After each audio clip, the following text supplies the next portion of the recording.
अस्सलाम वालेकुम everyone. So previous video में हम लोगों ने पैथोजेनेसिस कर ली थी, ठीक है। अब हम लोग आते हैं मॉर्फोलॉजी ऑफ आथियोस्क्लेरोसिस, ठीक है। और मॉर्फोलॉजी में सबसे पहले हमें नज़र आती हैं फैटी स्ट्रिक्स। अब फैटी स्ट्रिक्स होती क्या हैं, जैसे कि नेम से इंडिकेट हो रहा है, फैटी मतलब लिपिड, ठीक है, और स्ट्रिक मतलब एक लाइन होना, एक कंसेक्यूटिव एक चीज़ हो रही हो ना, तो उसको आप स्ट्रिक कहते हो, ठीक है।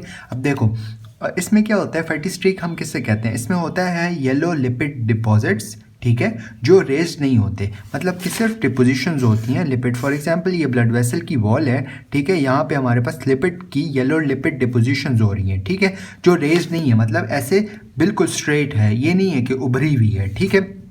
अच्छा, और ये डिपोजिशन जो होती है ना, ये कोलेस कर जाती हैं अल्टीमेटली ना, और ये हमारे पास एक लाइन लाइक अपीयरेंस बना देती हैं, जिसको आप स्ट्रीक कहते हो, फैटी स्ट्रीक कहते हो, ठीक है।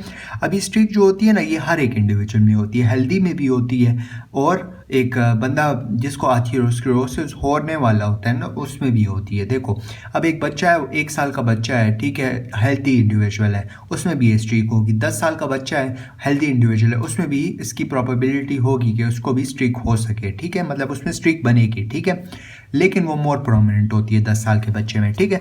अब इस स्ट्रीक का क्या फ़ायदा, हम लोग क्यों पढ़ रहे हैं इसको आथियोस्क्लेरोसिस की मॉर्फोलॉजी में, इसका ये मतलब होता है कि स्ट्रीक जो होती है ना, it can lead to the plaque formation, it may और may not lead to the plaque formation, मतलब ज़रूरी नहीं है कि इसकी वजह से प्लैक बनेगा, लेकिन it can lead to the plaque formation. ये हम लोगों ने स्ट्रिक के बारे में पढ़ लिया, ठीक है। अब हमारे पास इस मॉर्फोलॉजी में हमें नज़र आता है, स्ट्रिक की बात होगी, स्ट्रिक के बाद हमें प्लैक पढ़ेंगे, अथियोस्क्लेरोटिक प्लैक। अब अथियोस्क्लेरोटिक प्लैक जो होता है ना, ये हमारे पास अगर नॉर्मली हम इसको देखें ना, तो ये इंटिमल थिकनिंग होती है, मतलब इंटिमा के अंदर ही थिकनिंग होती है ना, ठीक है, जो मैं ऑलरेडी बता भी चुका हूँ प्रीवियस वीडियो में। जैसे ये नज़र आ रहा है ना कि ये हमारे पास इंटिमा था, इंटिमा के अंदर ही हमें जो है, इंटिमा और मीडिया के बीच में हमें एक फैट डिपोजिशन हम लोगों ने पढ़ी थी, ठीक है। अब ये इंटिमल थिकनिंग होती है, ठीक है, जिसमें लिपिड की, फैट्स वगैरह की, कोलेस्ट्रॉल, एस्टर्स, फोम सेल्स, इन चीज़ों की डिपोजिशन हो रही थी, ठीक है, और ये नॉर्मली येलो कलर की होती है, ठीक है। लेकिन अगर इस पे थ्रोम्बाई इम्पोज कर जाए ना, फॉर एग्जांपल ये हमारे पास वो हो गया, वो हो गया, लिपिड डिपोजिशंस हो गई हैं, प्लैक हो गया नॉर्मल, ठीक है। लेकिन अगर इस पे आके ये दूसरा हाथ मैंने रख दिया, थ्रोम्बाइड इम्पोज हो गया, डिपोजिशन हो गई है, तो इसकी वजह से इसका कलर पहले येलो था, तो अब रेडिश ब्राउन कलर हो जाएगा, ठीक है। और अगर आप इस आर्टरी को ना क्रॉस सेक्शनली काटोगे ना, तो आपको इसेंट्रिक अपीयरेंस नज़र आएगी। क्या नज़र आएगी? इसेंट्रिक अपीयरेंस, ठीक है। अब इसमें ना हमारे पास जो आथियोस्क्लेरोटिक प्लैक जो है ना, कुछ आर्टरीज में बनता है, और उसकी कुछ प्रॉपेबिलिटीज़ बनाई हुई है ना, डिसेंडिंग ऑर्डर में, हम हमारी बुक में भी डिसेंडिंग ऑर्डर में लिखा हुआ है कि सबसे पहले हम लोग लिखेंगे कि जो जिसमें सबसे ज़्यादा ये प्लैक बनता है, ठीक है, जिस आर्टरी में सबसे ज़्यादा, और फिर इसके बाद नीचे आते जाएंगे कि प्रोबेबिलिटी कम कैसे होती है और किन किन में हो रही होती है, ठीक है। तो सबसे ज़्यादा ये प्लैक जो होता है ना, आथियोस्क्लेरोटिक प्लैक की, हमारे पास इंफ्रारीनल एब्डोमिनल आर्टरी में बनता है, ठीक है, इंफ्रारीनल एब्डोमिनल आर्टरी में सबसे ज़्यादा बनता है, फिर कोरोनरी है, फिर पोप्टिडियल है, फिर इंटरनल कैरोटिड है, फिर सर्कल ऑफ विलिस वाली आर्टरी है, ठीक है, जो ब्रेन में होती है, ठीक है। तो इसको याद करने के लिए ना, क्योंकि इंपॉर्टेंट है ना कि आथियोस्क्लेरोसिस की प्लैक की फॉर्मेशन डिसेंडिंग ऑर्डर में बताओ कि किन आर्टरीज में ये बनता है, ठीक है। तो इसको याद करने के लिए मैंने कोई ख़ास निमोनिक नहीं बन रहा था, लेकिन इन सीक्वेंस इस तरह याद रख लो, RCPIW, ठीक है। अब आर से हमने कर लिया कि इंट्रारीनल एब्डोमिनल आर्टरी, सी से कोरोनरी, पी से पोप्लिटियल, आई से इंटरनल कैरोटिड और विलिस, ठीक है। तो और ये जो है ना, ये तो हम लोगों ने कर ली कि आर्टरीज की वो हो रही है ना, मतलब कि किस आर्टरी में सबसे ज़्यादा होते हैं, और फिर इसके बाद जो है कम आते जा रहे हैं ना, ठीक है। फिर इसके बाद ना हमारे पास जिस लोकेशन पे अब ये आथियोस्क्लेरोसिस हो रही है ना, तो वो डिपेंड कर रहा होता है, मतलब फॉर एग्जांपल अगर मेरे लिम्स में आथियोस्क्लेरोसिस हो रही है तो वो लेस सवेयर होगी, लेकिन अगर ब्रेन में हो रही है, ब्रेन की ब्लड वेसल्स में हो रही है, तो वो ज़्यादा सवेयर होगी। हार्ट की ब्लड वेसल्स में, किडनी की ब्लड वेसल्स में, डिफरेंट ऑर्गन्स की अगर ब्लड वेसल में होगी, जिनका अगर उनको ब्लड सप्लाई ना मिले और जल्दी मर जाते हैं, ठीक है, जल्दी डाई कर जाते हैं, तो वो ऑब्वियसली उनको ज़्यादा नुकसान पहुँचेगा, जबकि लिम्स को कम नुकसान पहुँचेगा। तो ये भी डिपेंड कर रहा होता है, ठीक है। अच्छा, अब आते हैं हम लोग प्लैक ही पढ़ रहे थे ना। प्लैक में हम लोगों ने पहले intimal thickening, lipid depositions and thrombus impost के बारे में पढ़ा था। फिर हम लोगों ने arteries involve in atherosclerotic plaque in descending order पढ़ा था। अब हम लोग पढ़ेंगे कि हमारे पास प्रिंसिपल कंपोनेंट्स क्या होते हैं प्लेग के, ठीक है, प्रिंसिपल कंपोनेंट ऑफ प्लेग। तो इसमें ना मोस्टली स्टूडेंट ये करते हैं कि वो लोग जो है कंफ्यूज कर लेते हैं प्लेग की पार्ट्स को ब्लैक के कंपोनेंट्स के साथ, लेकिन कंफ्यूज नहीं करना। पार्ट्स तो हमने ऑलरेडी कर चुके हैं कि हमारे पास कैप होती है और हमारे पास कोर होता है, ये हम लोग पार्ट्स पढ़ चुके हैं, ठीक है।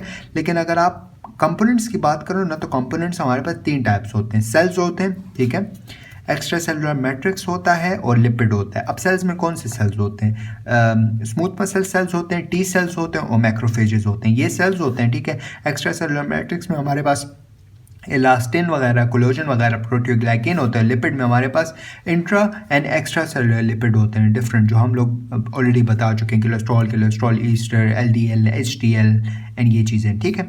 तो ये हम लोगों ने कर लिया कि इसके प्रिंसिपल कंपोनेंट ऑफ प्लेग क्या है। 3 चीज़ें हैं, सेल्स होते हैं, एक्स्ट्रा सेलुलर मैट्रिक्स होते हैं, लिपिड होते हैं, ठीक है।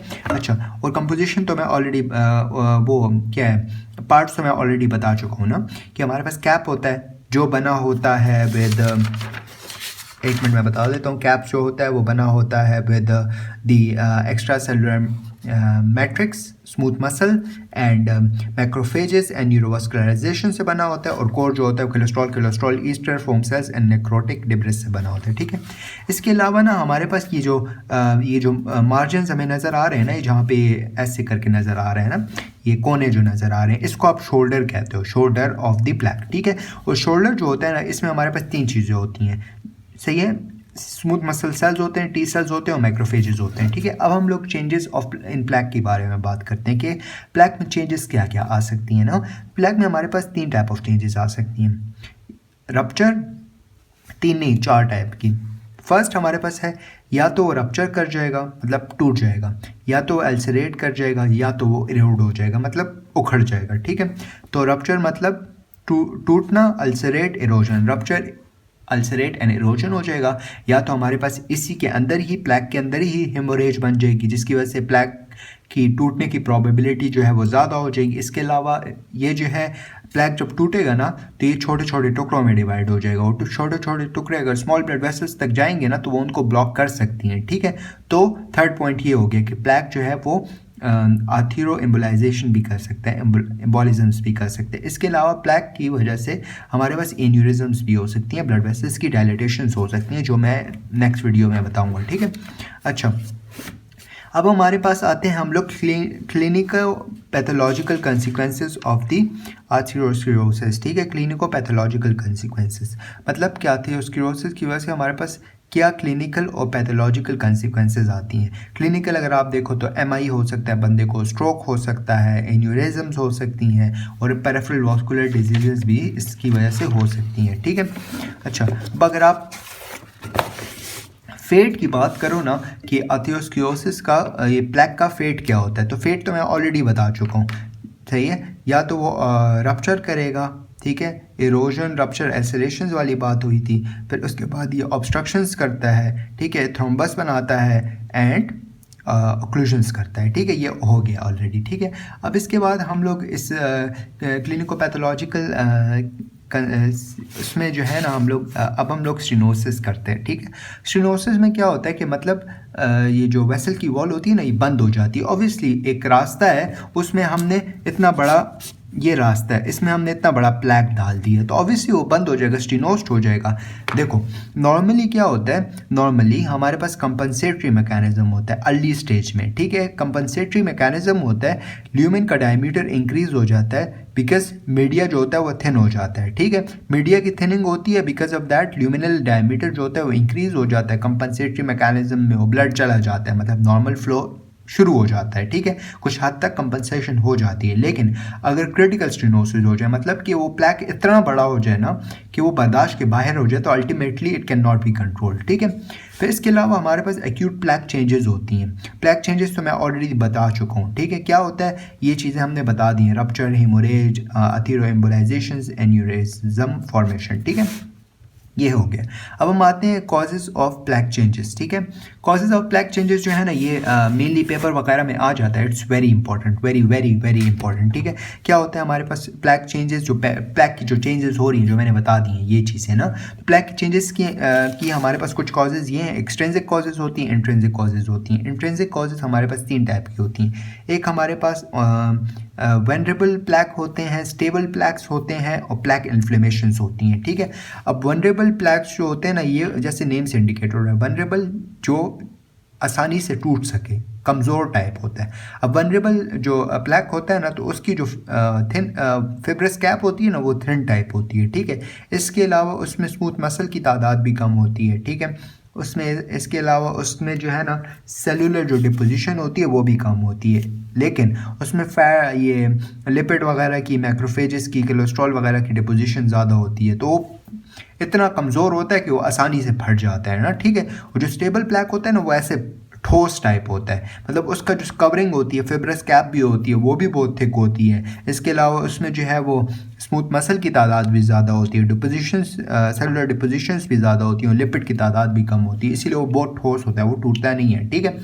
तो सेकंड हम लोगों ने स्टेबल प्लैक की बात कर ली। फिर हमने कि थर्ड है प्लैक इन्फ्लेमेशन। जो प्लैक है ना, अभी अगर इन्फ्लेमेशन हो जाए ना किसी भी स्ट्रक्चर में, तो ऑब्वियसली वो कमज़ोर हो जाती है। तो अगर इन्फ्लेमेशन हुई है, अगर एक्टिव इन्फ्लेमेशन है ना, तो प्लैक वीक हो जाता है, टूटने की प्रोबेबिलिटी ज़्यादा हो जाती है कि उसमें चेंजेस आ सकती हैं, ठीक है। लेकिन अगर प्लैक में इन्फ्लेमेशन नहीं हो रही, तो उसकी वही प्रोबेबिलिटी डिक्रीज हो जाती है टूटने की, ठीक है। अच्छा, फिर हम आते हैं एक्सट्रिंसिक कॉजेज पे। एक्सट्रिंसिक कॉजेज में हमारे पास दो हैं, बीपी है एंड एड्रेनर्जिक स्टिमुलेशन है। बीपी जो है ना, फॉर एग्जांपल ब्लड प्रेशर ज़्यादा हो गया ना, तो जब ब्लड प्रेशर ज़्यादा होगा तो ज़ोर से प्रेशर पड़ेगा उस प्लैक पे, और प्लैक की टूट सकता है ना। जितना ज़्यादा प्रेशर होगा उतना प्लैक को नुकसान पहुंचेगा और प्लैक टूट जाएगा। इसके अलावा एड्रीनर्जिक हार्मोन जो होता है ना, वो भी हमारे पास कॉज कर सकता है प्लैक चेंजेस, क्योंकि एड्रीनर्जिक हार्मोन जो होता है ना, वैजो कंस्ट्रक्शंस करवाता है। जब वैजो कंस्ट्रक्शंस होती है ना, तो वो क्या करता है, ब्लड वेसल दब जाती है, और जब वो दब जाती है तो प्लैक टूट जाता है, ठीक है। अब दूसरी बात एक ये लिखी हुई है बुक में कि जो MI के पेशेंट्स होते हैं ना, MI जो है ना, नॉर्मली सुबह के टाइम होता है, सुबह के 6 से लेकर 12 बजे तक MI के एपिसोड जो होते हैं वो कॉमन होते हैं। मतलब कि इस टाइम MI ज़्यादातर होता है। क्यों ज़्यादातर होता है? क्योंकि इस टाइम जो होता है एड्रीनर्जिक सर्ज का टाइम होता है, मतलब एड्रीनर्जिक हार्मोन्स का लेवल, एपिनेफ्रिन नॉन एपिनेफ्रिन का लेवल बहुत ज़्यादा होता है। तो अल्टीमेटली वो चीज़ें भी हमारे पास प्लैक चेंजेस कॉज कर सकती हैं, ठीक है। ये हमारे पास ये टॉपिक कंप्लीट हो गया, ठीक है। हम लोगों ने प्रॉपरली जो है वो आर्टियोस्क्लेरोसिस को प्रॉपरली एक्सप्लेन कर लिया। अगर कोई क्वेश्चन हो तो you guys can ask, and thank you, जज़ाकल्लाह।